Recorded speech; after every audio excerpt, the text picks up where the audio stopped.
Hello friends, welcome to SSC coaching centre. दोस्तों, आज की वीडियो में बात करेंगे आरआरबी एनटीपीसी में 8 फरवरी को जो गणित के क्वेश्चन पूछे गए हैं वो प्रश्न मैं आपको लेकर आया हूं।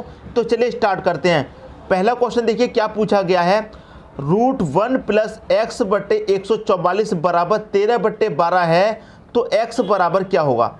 देखिए दोस्तों, इस प्रश्न को मैं दो तरीके से सॉल्व करना सिखाऊंगा और शॉर्ट ट्रिक से सॉल्व करवाऊंगा। देखिए, हमेशा याद रखना, कभी भी आपको ऐसा क्वेश्चन पूछा जाए तो सबसे पहले आपको ये चेक करना है कि जो ऊपर वाली संख्या है अगर वो नीचे वाली संख्या से बड़ी है, ऊपर वाली संख्या अगर वो नीचे वाली संख्या से बड़ी है तो दोनों को जोड़ दीजिए।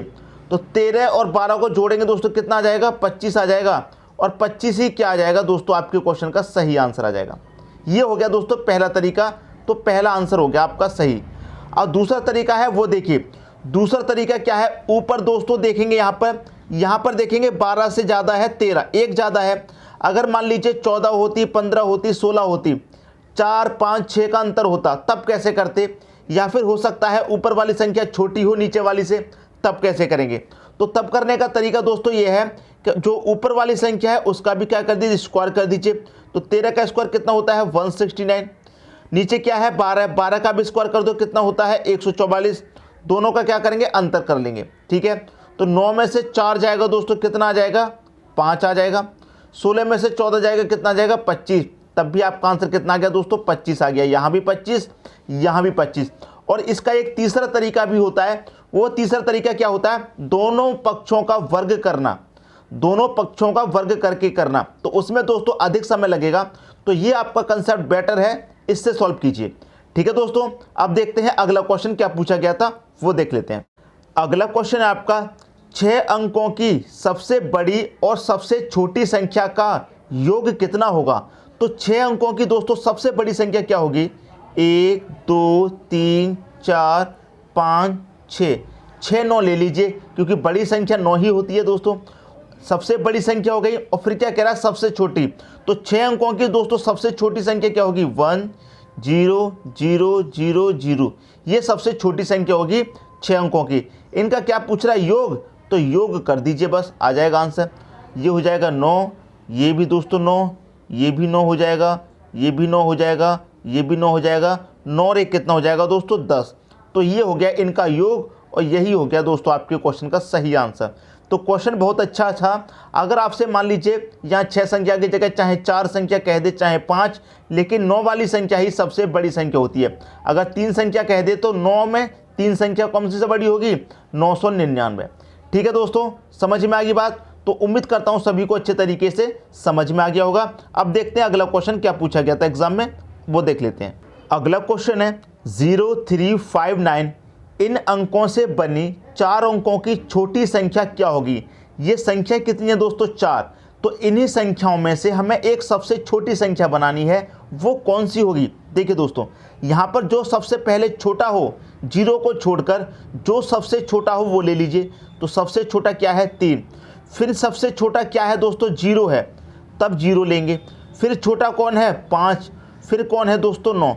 तो यही हो जाएगी दोस्तों सबसे छोटी संख्या, यही हो जाएगा आंसर।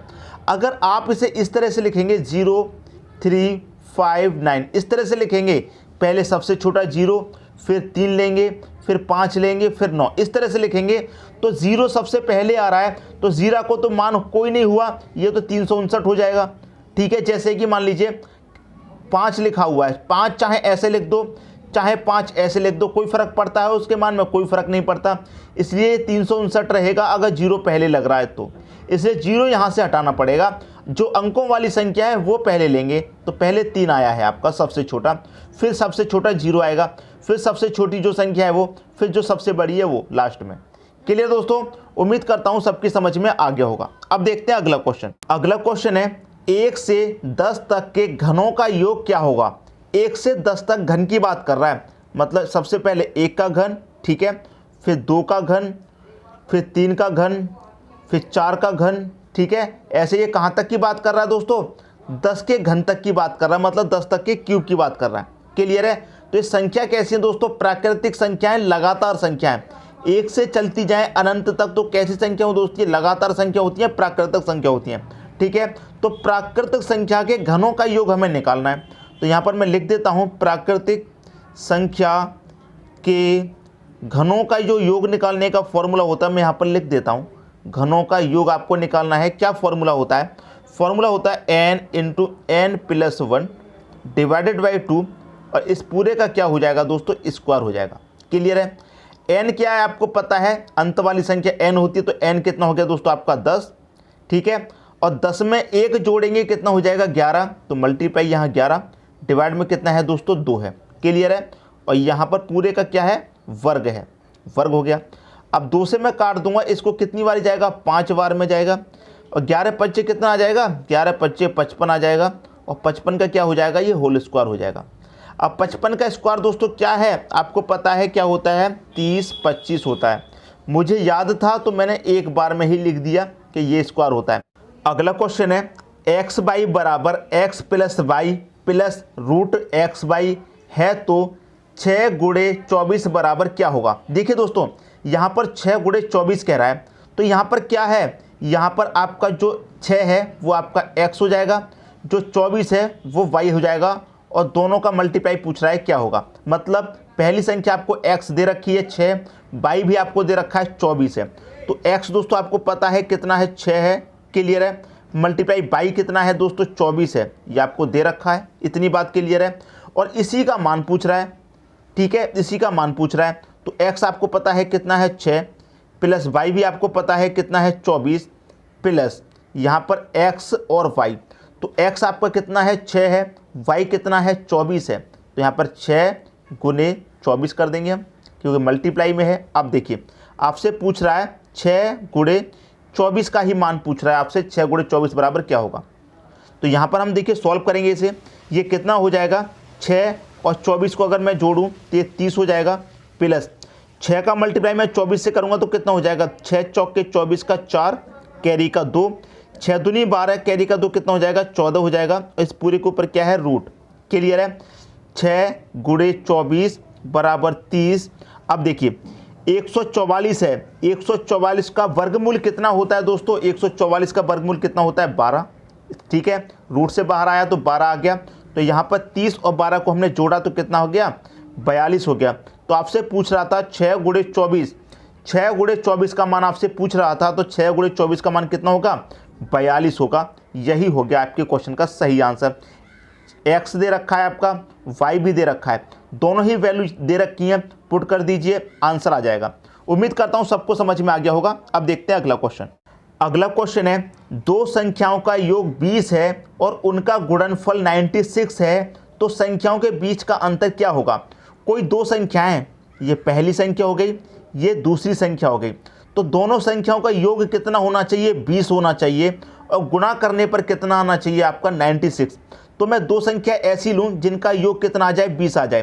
तो अगर मैं पहली संख्या 12 ले लूँ और दूसरी संख्या 8 ले लूँ, तो दोनों का योग कितना आ जाएगा दोस्तों? 20 आ जाएगा। और दोनों का गुणनफल कितना आना चाहिए? 96, मतलब 12 मल्टीप्लाई 8, दोनों का गुणा करने पर कितना आना चाहिए? 96। तो 12 ठीक कितना होता है? 96 होता है। तो इनका गुणनफल 96 आ रहा है। पूछ रहा है दोनों संख्याओं के बीच का अंतर, तो इन दोनों संख्याओं के बीच का अंतर पूछ रहा है। तो पहली संख्या क्या है दोस्तों? आपकी 12 है, 8 है, दोनों का अंतर पूछ रहा है, तो 12 में से 8 जाएगा, कितना बचेगा? 4। तो आपका जो सही आंसर हो गया वो हो गया दोस्तों 4। क्लियर है? अब देखते हैं अगला क्वेश्चन। अगला क्वेश्चन है एक गांव की वर्तमान जनसंख्या 8,47,000 है।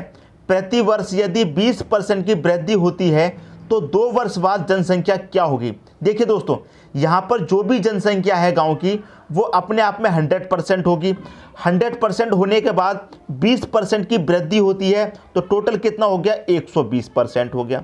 अब 120% की फ्रैक्शन वैल्यू क्या हो जाएगी? 120% का मतलब दोस्तों बटे में 100 होता है। 20 से काटूंगा 6 बार, 20 से काटूंगा दोस्तों 5 बार, तो 6/5 आ गई फ्रैक्शन वैल्यू। तो जो टोटल जनसंख्या है उसे लिख लीजिए, कितनी है? 8,47,000 है। ठीक है, लिख लिया। अब यहाँ पर क्या दे रखा? 6/5 निकल के आया है आपका, और 2 वर्ष बाद की बात कर रहा है, तो इस 6/5 का क्या करेंगे? 2 बार मल्टीप्लाई कर देंगे। 6/5 मल्टीप्लाई 6/5। ठीक है, अगर 3 वर्ष की बात करता, 3 वर्ष बाद, तो 3 बार मल्टीप्लाई करते इसका। अगर इसी का पूछता 4 वर्ष बाद तो 4 बार मल्टीप्लाई करते इसका। अगर 1 वर्ष बाद का पूछता तो सिर्फ 1 बार मल्टीप्लाई करते इसका। बात क्लियर हो गई। दूसरी बात भी समझ लीजिए, अगर ये बाद की जगह पहले कह देता, बाद की जगह अगर ये कह देता कि 2 वर्ष पहले जनसंख्या क्या थी, तो हम क्या करते, पलट के मल्टीप्लाई करते इस जनसंख्या में, इसको पलट के मल्टीप्लाई करते। पलटने का मतलब क्या है, 5/6 से मल्टीप्लाई करते। 2 वर्ष पहले का पूछा जाता तो इसी का हम 2 बार मल्टीप्लाई करते। ठीक है दोस्तों, 3 वर्ष पहले का पूछा जाता तो 3 बार मल्टीप्लाई करते। उम्मीद करता हूं सभी को अच्छे तरीके से दोस्तों समझ में आ गया होगा। क्लियर हुई दोस्तों बात। अब देखिए यहां पर हम क्या करेंगे, इसे कटा लेंगे और आपका क्या आ जाएगा, आंसर आ जाएगा। देखिए 5 से पहले मैं इसे कटा लेता हूं, कितनी बार में कटेगा, 5 से कटाऊंगा, 5 एकम 5, 3 बचेगा 34। ठीक है, 5 छिक्के 30 कटेगा, 4 बचेगा 47, 5 निम 45 कटेगा, 2 बचेगा 20, 5 चौके 20 और ये 2 जीरो। 5 से मैंने एक बार कटा लिया, 5 से फिर कटा लेता हूं एक बार में, कितनी बार कटेगा, 5 तिहाई 15 कटेगा, 1 बचेगा 19, 5 तिहाई 15, 4 बचेगा 44, 5 अट्ठे 40, 4 बचेगा 40, 5 अट्ठे 40 और यहाँ पर क्या बचेगा, 0 बचेगा। क्लियर दोस्तों इतनी बात। यहाँ पर क्या बचा आपके पास, 0 बचा। अब देखिए बच गया। अब यहाँ पर क्या है, हमने इससे इसको काट दिया तो यहाँ पर क्या है दोस्तों, हमारे पास मल्टीप्लाई में 6 है और मल्टीप्लाई में 6 है। क्लियर है, तो हमें क्या करना होगा, 6 का मल्टीप्लाई एक बार इसमें करना पड़ेगा, फिर जो संख्या आएगी फिर उसमें 6 का करेंगे। क्लियर है, तो कर लेते हैं आसान तरीके से। 6 का 0 में करेंगे तो 0 ही आएगा। 6 अट्ठे 48 का 8 कैरी का 4 आएगा। 6 अट्ठे 48 और कैरी का 4 कितना हो जाएगा, 52, कैरी का 5। 6 तिया 18 और 5 कितना हो जाएगा, 23 का 3, कैरी का 2। 6 दूनी 12, कैरी का 2 कितना हो जाएगा, 14। अब क्या बचा, 6 का एक बार मल्टीप्लाई हो गया, 6 का एक और बार करना है, कर लेते हैं। 6 का 0 में दोस्तों मल्टीप्लाई करेंगे तो 0 ही आ जाएगा। ठीक है, 6 अट्ठे 48 का 8, कैरी का 4। 6 दूनी 12, कैरी का 4 16, कैरी का 1।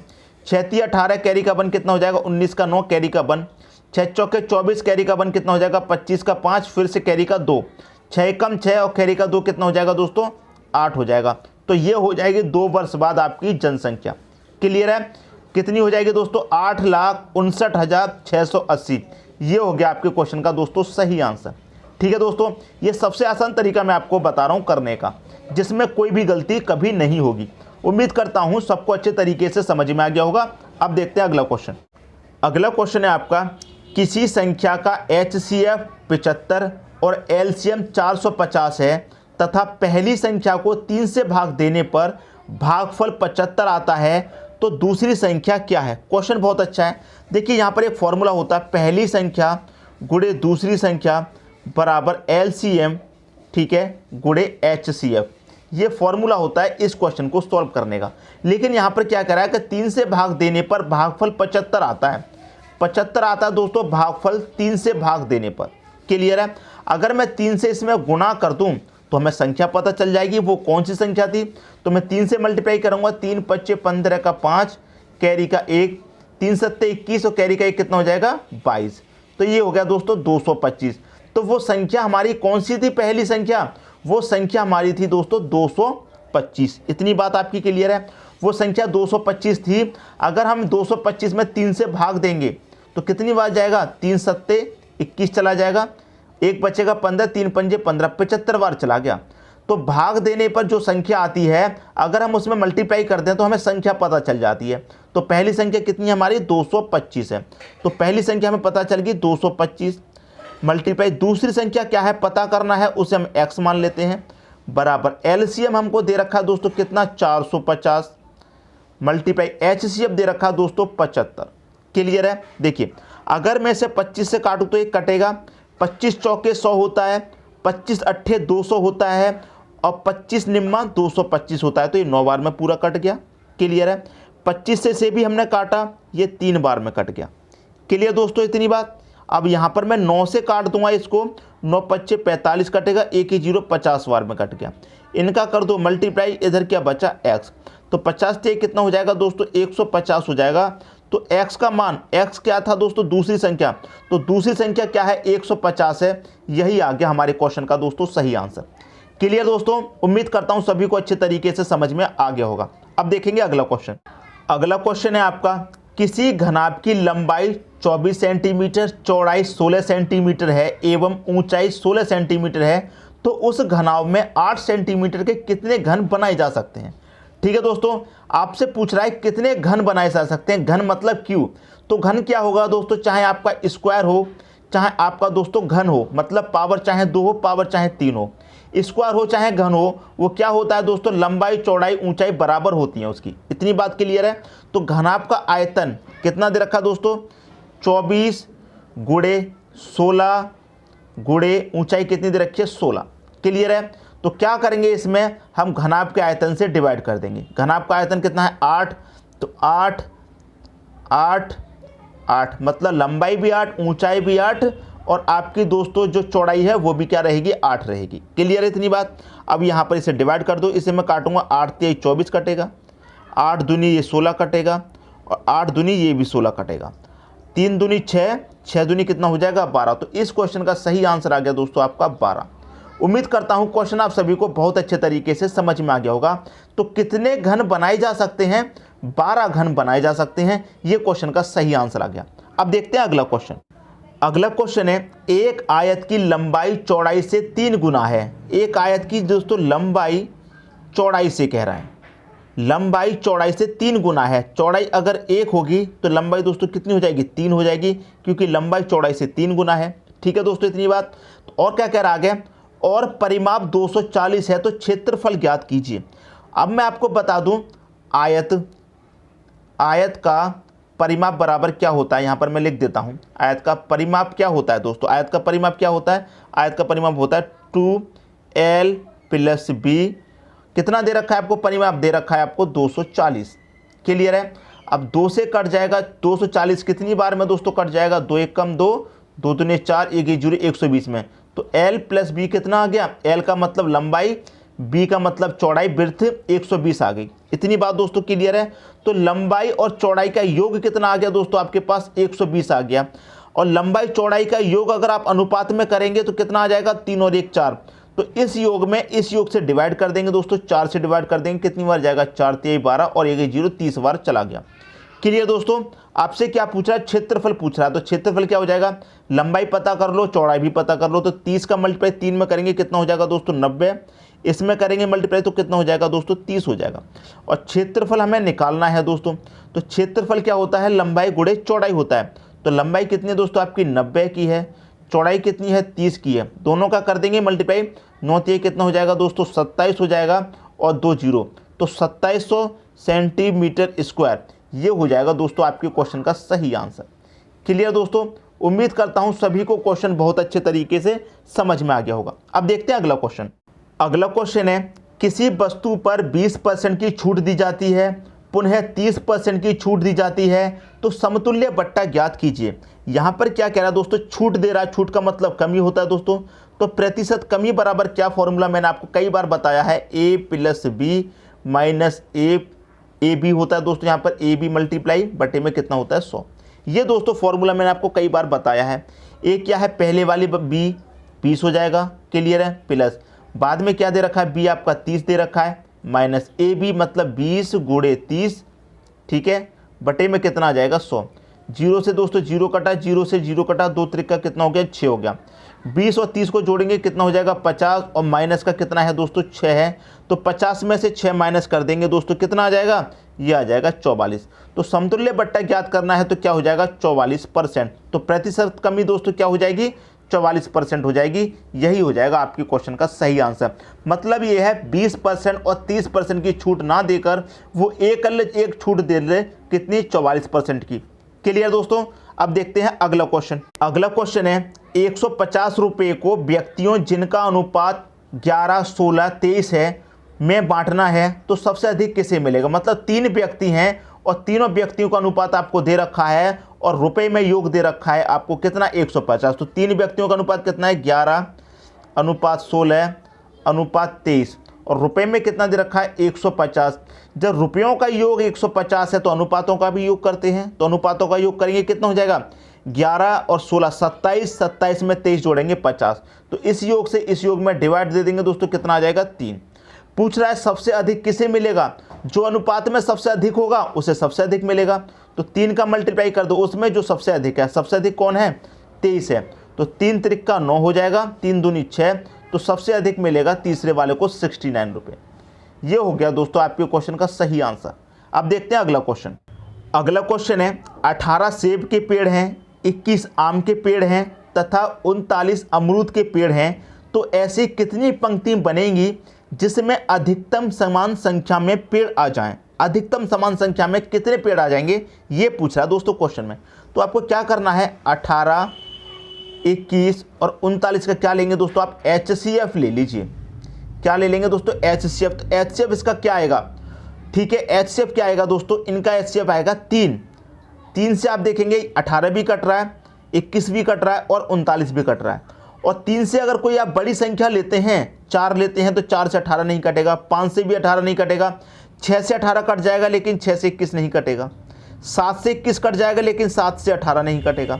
तो बड़ी से बड़ी संख्या 3 ही है जो इन तीनों को डिवाइड कर रही है।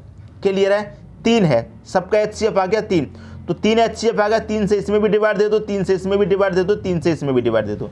3 से हम क्या करेंगे, तीनों में डिवाइड दे देंगे। कितनी बार जाएगा, ये 6 बार चला जाएगा, ये 7 बार चला जाएगा और ये आपका 13 बार चला जाएगा। सभी को जोड़ लीजिए, कितना आ जाएगा, 6 7 कितना हो गया, 13, 13 और 13 कितना हो गया दोस्तों, ये हो गया आपका 26। क्लियर है।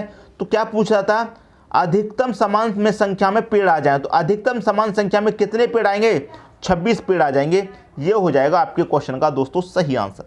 क्लियर हुई दोस्तों बात। अब देखते हैं अगला क्वेश्चन। अगला क्वेश्चन है 7 की पावर 6 प्लस 5 को 6 से भाग देने पर शेष क्या होगा।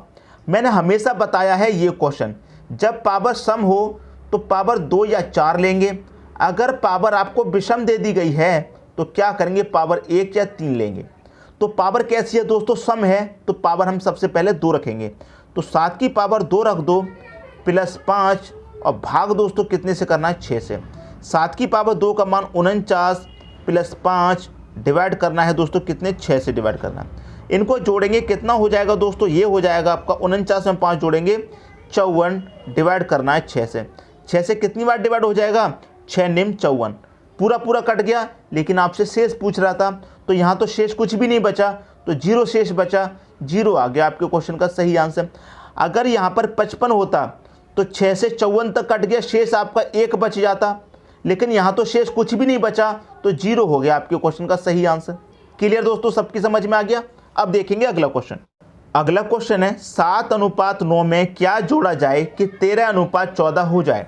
बहुत अच्छा क्वेश्चन है। देखिए यहाँ पर क्या है, 7:9, तो मैंने आपको क्या बताया, अनुपात का मतलब बटा भी होता है, तो इसे हम क्या लिख सकते हैं, 7/9 भी लिख सकते हैं। नहीं पता क्या जोड़ा जाना है तो हम उसमें x जोड़ लेते हैं, यहाँ भी x जोड़ लो, यहाँ भी x जोड़ लो, तो अनुपात हमारा कितना हो जाए, 13:14। अनुपात का मतलब बटा भी होता है, तो 13/14 हो जाए। अब क्या करेंगे, यहाँ पर क्रॉस मल्टीप्लाई कर दीजिए। 14 का मल्टीप्लाई दोस्तों 7 से करेंगे, 14 7 कितना होता है, 98, ये 98 हो गया, प्लस ये हो जाएगा 14x हो जाएगा, x में मल्टीप्लाई करेंगे तो बराबर। अब 9 का 13 में करेंगे, 13 निम कितना हो जाएगा, 117 होता है, 117 आ गया, प्लस 13 का x में करेंगे तो ये 13x हो जाएगा। अब देखिए यहाँ 14x है, यहाँ पर 13x है, जब ये 13x इधर आएगा, प्लस का है, इधर आके माइनस हो जाएगा, तो 14 में से 13 माइनस हो जाएगा, सिर्फ x बचेगा, बराबर। अब ये 98 इधर जाएगा दोस्तों, तो 117 में से माइनस हो जाएगा, क्योंकि इधर प्लस का है, बराबर के इधर जाके माइनस हो जाएगा, तो 117 में से 98 घट जाएगा, तो कितना बचेगा दोस्तों, 19 ही तो बचेगा। तो x का मान हमें पता चल गया 19, मतलब हमें कितना जोड़ना था, संख्या में 19 जोड़ना था। क्लियर है, यही हो गया हमारे क्वेश्चन का सही आंसर। उम्मीद करता हूं सबको समझ में आ गया होगा। अब देखते हैं अगला क्वेश्चन।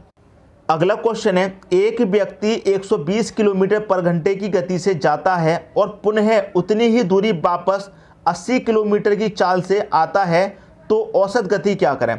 देखिए दोस्तों, औसत गति यहाँ पर पूछ रहा है, मतलब औसत चाल पूछ रहा है। क्लियर है, औसत चाल, एक दूरी है कोई, यहाँ से लेकर यहाँ तक कोई दूरी है, वो गया कितने की चाल से, 120 की चाल से, फिर वो वापस आया कितने की चाल से दोस्तों, 80 की चाल से। मतलब आपकी दूरी एक ही है, लेकिन दो अलग अलग चालों से तय किया है, एक बार गया है, एक बार आया है। प्रक्रिया कितनी बार की है उसने दोस्तों, 2 बार की है, तो 2 ले लेंगे। पहली वाली हो जाएगी चाल x, दूसरी वाली हो जाएगी y। तो ये फॉर्मूला क्या बन जाता है, औसत चाल वाला 2xy बटे में क्या होता है दोस्तों, x प्लस y। क्लियर दोस्तों, ये फॉर्मूला होता है। अब इसे यहाँ पर सॉल्व कर दीजिए। 2 मल्टीप्लाई एक्स कितना है दोस्तों आपका 120 है, मल्टीप्लाई वाई कितना है दोस्तों आपका 80 है, बटे में एक्स और वाई दोनों को जोड़ दो, एक्स ही है वाई है, दोनों को जोड़ देंगे कितना हो जाएगा 200 हो जाएगा। अब 2 जीरो से यहाँ पर ये 2 जीरो कट गए, 2 से ये 2 भी कट गया, 12 8 बचा, तो 12 8 का आप यहाँ मल्टीप्लाई कर देंगे कितना हो जाएगा 12 8 96 हो जाएगा।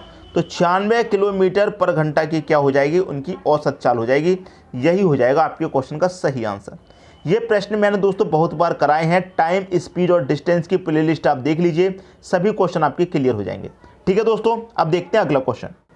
अगला क्वेश्चन है, एक वस्तु को 240 रुपये में बेचने पर 20% का लाभ होता है, तो 210 रुपये में बेचने पर कितने % का लाभ होगा। देखिए दोस्तों, 240 रुपये में हम बेच रहे हैं और 20% का हमें क्या लाभ हो रहा है। ठीक है, 20% का लाभ हो रहा है, तो 240 में क्या शामिल है हमारा दोस्तों, क्रय मूल्य शामिल है। और क्रय मूल्य क्या होता है अपने आप में दोस्तों 100% होता है। इतनी बात क्लियर है, 100% हो गया क्रय मूल्य और 20% का उस पर प्रॉफिट हो रहा है, तो टोटल कितना हो गया 120% हो गया। 100% क्रय मूल्य, 20% का प्रॉफिट, तो 120 हो गया। तो बेच कितने में रहे दोस्तों 240 में बेच रहे हैं। हमारा कितना हो गया 120% हो गया, तो 120 से डिवाइड कर दो, 100 से मल्टीप्लाई कर दो, क्या आ जाएगा आपका क्रय मूल्य निकल के आ जाएगा, मतलब कॉस्ट प्राइस। ठीक है दोस्तों, तो यहाँ पर 0 से 0 कटेगा, 12 दूनी 24, 2 का मल्टीप्लाई 100 में करेंगे कितना आ जाएगा 200। तो कॉस्ट प्राइस यानी कि क्रय मूल्य कितना आ गया दोस्तों 200 आ गया। इतनी बात दोस्तों क्लियर है। 200 रुपये की हमारी वो वस्तु है। अब क्या कह रहा है कि 210 रुपये में बेचना है, तो सेलिंग प्राइस हमें कितना रखना है, अब रखना है 210। मतलब कॉस्ट प्राइस हमारा 200 है, सेलिंग प्राइस हमें करना है 210। तो 200 रुपये की चीज़ को 210 में बेचेंगे, कितने का प्रॉफिट होगा 10 का प्रॉफिट होगा। कितने पर होगा दोस्तों 200 पर होगा। क्लियर है, प्रतिशत में निकालना है, 100 से मल्टीप्लाई कर दीजिए। इतनी बात दोस्तों क्लियर है। अब यहाँ पर दोस्तों 2 जीरो से आपके 2 जीरो कट गए, 2 से 10 को कटाऊंगा 5 बार में कट जाएगा, तो इसका मतलब क्या होगा 5% का लाभ होगा। अगर हम उस वस्तु को 210 रुपये में बेचेंगे तो कितने का लाभ होगा 5% का लाभ होगा। तो उम्मीद करता हूं क्वेश्चन आप सभी को बहुत अच्छे तरीके से समझ में आ गए होंगे। तो दोस्तों ये वो क्वेश्चन थे जो 8 फरवरी के एग्जाम में पूछे गए थे। तो जितने क्वेश्चन मुझे मिले मैंने सभी आपको करा दिए। उम्मीद करता हूं सभी क्वेश्चन आपको समझ में आ गए होंगे। अगर आप एनटीपीसी की तैयारी कर रहे हैं, पेपर आपको देना है, तो आप डेली एनालिसिस देखते रहिए। मैंने एनालिसिस बना रहा हूँ, मैथ्स की वीडियो बना रहा हूँ। जितने भी क्वेश्चन पूछे जा रहे हैं एनटीपीसी के एग्जाम में सभी को आप देख लीजिए एक बार, उसके बाद में पेपर देने जाएंगे तो आपको बहुत अनुभव हो जाएगा। उम्मीद करता हूँ मेरी बात आपकी समझ में अच्छे तरीके से आगे होगी। दोस्तों यदि आप चैनल पर नए हैं तो चैनल को सब्सक्राइब कर लीजिए और बेल आइकन का बटन भी दबा दीजिए। दोस्तों धन्यवाद।